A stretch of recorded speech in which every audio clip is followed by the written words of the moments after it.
जय हिंद दोस्तों। जैसा कि देख पा रहे हैं पेंशन से रिलेटेड जो न्यूज़ चल रहा है अमर उजाला में कि केंद्र में 30 लाख एनपीएस कर्मियों में से 30,000 ने भी यूपीएस का नहीं दिया है विकल्प और पुरानी पेंशन की उठ रही है मांग। जी हाँ दोस्तों, यहाँ पर देख सकते हैं कि सरकार ने एनपीएस कर्मियों को 30 जून तक यूपीएस में शामिल होने का विकल्प दिया है और अभी तक केंद्र सरकार के लगभग 30 लाख एनपीएस कर्मचारी यूपीएस में शामिल होने का मन नहीं बना रहे हैं और उक्त संख्या में से महज 30,000 कर्मचारियों ने भी यूपीएस में शामिल होने का विकल्प नहीं दिया है। जी हाँ दोस्तों, यानी कह सकते हैं कि 30,000 कर्मचारी भी अभी तक यूपीएस का विकल्प नहीं भरा है।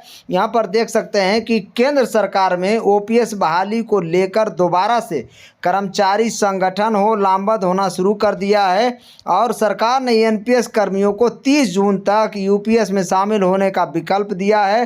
राष्ट्रीय पेंशन प्रणाली एनपीएस के तहत 20 मई को एकीकृत पेंशन योजना कैलकुलेटर लॉन्च कर दिया गया है। जाकर आप देख सकते हैं, मेरे चैनल पर भी डाला हुआ है और इसका मकसद केंद्र सरकार के कर्मचारियों को वह सुविधा मुहैया करानी है जिसके द्वारा वो एनपीएस और नई स्कीम यूपीएस दोनों के तहत मिलने वाले पेंशन लाभों की तुलना कर सके। जी हाँ दोस्तों, दूसरी तरफ अभी तक केंद्र सरकार के लगभग 30 लाख एनपीएस कर्मचारी यूपीएस में शामिल होने का भी मन नहीं बना रहे हैं और उक्त संख्या में से 30,000 भी ऐसे कर्मचारी नहीं हैं जो शामिल नहीं हुए हैं अभी तक। जहाँ दोस्तों, जबकि 2 महीना लगभग होने जा रहा है। यहाँ पर देख सकते हैं कर्मचारी पुरानी पेंशन के आंदोलन के मूड में आ चुके हैं और national mission for old pension scheme Bharat के अध्यक्ष हैं डॉक्टर मंजीत सिंह पटेल।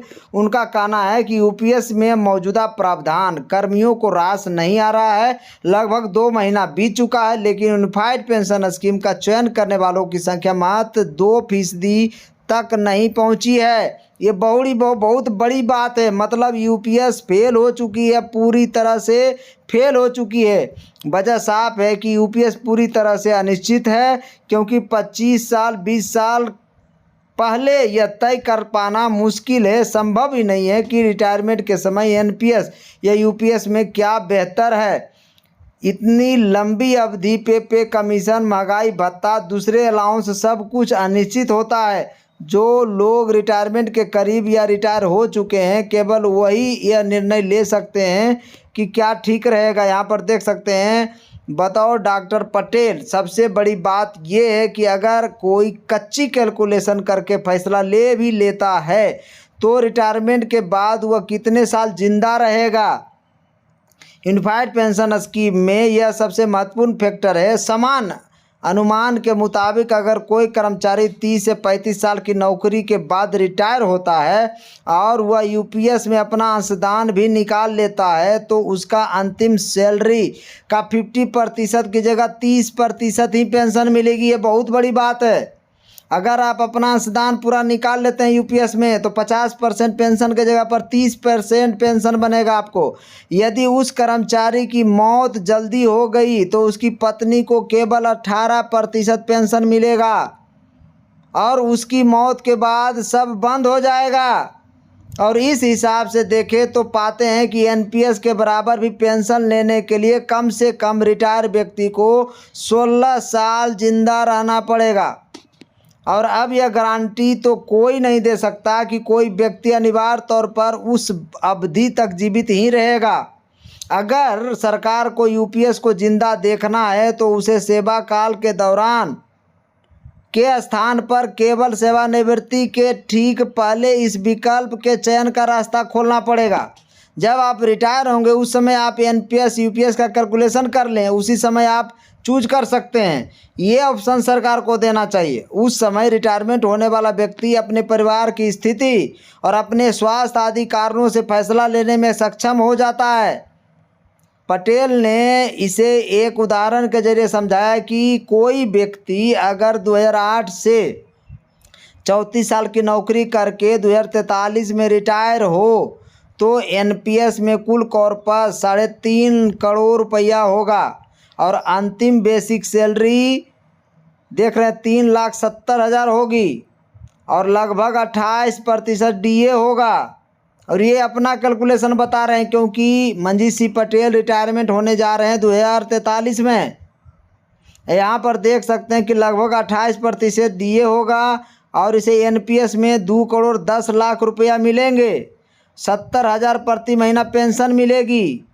उसके न रहने पर पत्नी को 70,000 रुपये पेंशन मिलेगी और दोनों को न रहने पर 1 करोड़ 40 लाख रुपया नॉमिनी को मिल सकते हैं। तो सोचिए NPS में कितना बड़ा लाभ है दोस्तों। और यहाँ अगर यही व्यक्ति UPS में रिटायर हुआ तो कुल कॉर्पस का 2.91 यानी 2 करोड़ 91 लाख रुपया मिलेगा। और इसमें कर्मचारी का अंशदान 1 करोड़ 45 लाख हुआ। टोटल कॉर्पस की बात हो रही है कि अगर कोई व्यक्ति UPS से रिटायर हुआ तो कुल कॉर्पस उसका 2 करोड़ 91 लाख रुपया होगा और कर्मचारी का अंशदान 1 करोड़ 45 लाख रुपया हुआ। अगर वो एक मुश्त अमाउंट 32 लाख के अलावा अपना हिस्सा यानी 1 करोड़ 15 लाख यानी 1.15 करोड़ भी निकाल ले तो उस कर्मचारी अंशदान तो पूरा यानी 1.15 प्लस 0.32 1 करोड़ 47 लाख मिल जाएगा। लेकिन पेंशन 1,10,000 प्लस DA मिलेगा।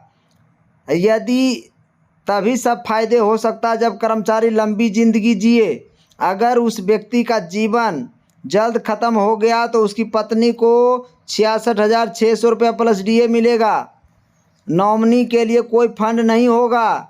अगर पत्नी भी जल्दी चल बसी तो सब बंद हो जाएगा। दूसरी ओर NPS के नॉमिनी को फंड से 1 करोड़ 40 लाख रुपए मिल रहा है तो फिर भी बचा रहता है। स्टाफ साइट के राष्ट्रीय परिषद JCM के सदस्य अखिल भारतीय रक्षा कर्मचारी महासंघ के महासचिव श्री कुमार ने कहा कि UPS को लेकर केंद्र सरकार के कर्मचारियों का रुझान बहुत फीका है। कर्मचारी UPS में शामिल नहीं होना चाहते। अभी तक महज 2% NPS कर्मचारी UPS में भी नहीं आ रहे और इसकी आखिरी तारीख 30 जून है। केंद्र सरकार ने अब कैलकुलेटर भी जारी किया है। 20 मई को कैलकुलेटर आ गया है जो हम अपने वीडियो के माध्यम से भी बता दिए हैं। केंद्र सरकार के कर्मचारी NPS UPS के झंझट में नहीं पड़ना चाहते। उनकी एक ही मांग है, पुरानी पेंशन बहाली। Federation of central government employees and workers के महासचिव SB यादव का कहना है कि UPS बेहतर है या नहीं यह अंदाज़ा इसी से लगाया जा सकता है कि अभी तक 10% कर्मचारी भी UPS में शामिल नहीं हो रहा है, ना ही विकल्प दे रहा है। केंद्र सरकार के साथ हुई स्टाफ साइट की परिषद JCM की बैठक में भी पुरानी पेंशन बहाली की मांग उठाई गई है। तो इस तरह से लगातार लोग मांग उठा रहे हैं और मंजीत सिंह पटेल ने एग्जाम्पल देकर बता दिया कि NPS लेंगे तो क्या मिलेगा, UPS लेंगे तो क्या मिलेगा।